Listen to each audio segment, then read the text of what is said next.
పిలిచిన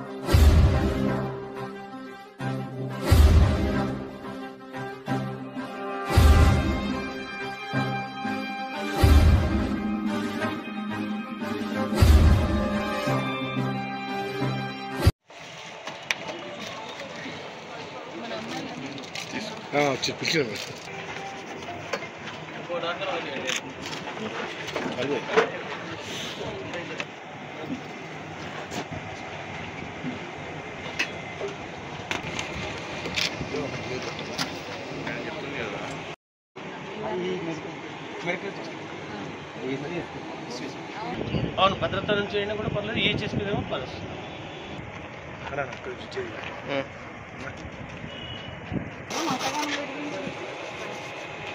మేడం ఒక్క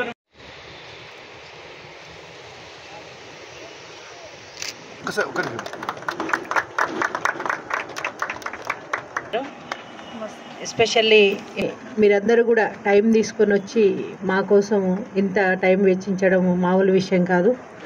ఎందుకంటే మేము ఎంత బిజీగా ఉంటామో మాకంటే డబల్. మీ అందరికీ ధన్యవాదాలు. మెయిన్గా ఏంటంటే మా దగ్గర ఒక 150 వరకు ఉమెన్ స్టాఫ్ ఉన్నారు టోటల్గా, నా దగ్గర నుంచి లాస్ట్ ర్యాంక్ వరకు అన్నమాట. మనం అంటే లేడీస్ మెయిన్గా నెగ్లెక్ట్ చేసేది హెల్త్. రోజు పొద్దున్న లేస్తారు, అన్ని పనులు చేస్తారు, పిల్లల్ని పట్టించుకుంటారు, హస్బెండ్ని పట్టించుకుంటారు, అత్తమామల్ని పట్టించుకుంటారు, ఫ్రెండ్స్ని పట్టించుకుంటారు, కానీ వాళ్ళ హెల్త్ మాత్రం ఎప్పుడూ పట్టించుకోరు. దాంట్లో నేను కూడా ఉన్నా.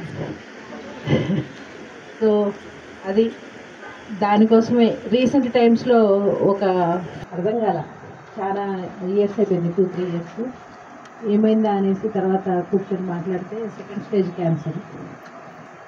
అంటే తన హస్బెండ్ డాక్టర్, డిటెక్ట్ అయింది. మళ్ళీ 1 మంత్ వరకు ఏమో పట్టించుకోలేదు.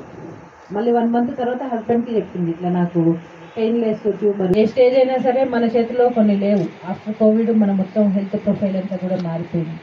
సో మా వాళ్ళకి చెప్పేది ఏంటంటే, ఏ చిన్న సమస్య వచ్చినా ఈ సందర్భంగా టీమ్ ఆఫ్ డాక్టర్స్ అందరికీ కూడా నా రిక్వెస్ట్ ఏంటంటే, వాళ్ళు ఫస్ట్ 1 నిమిషం అయితే కొంచెం ఫీల్ అవుతుంటారు చెప్పడానికి. కొద్దిగా మీరు ఓపిక చేసుకొని ప్రతి ఒక్కళ్ళతోటి కూడా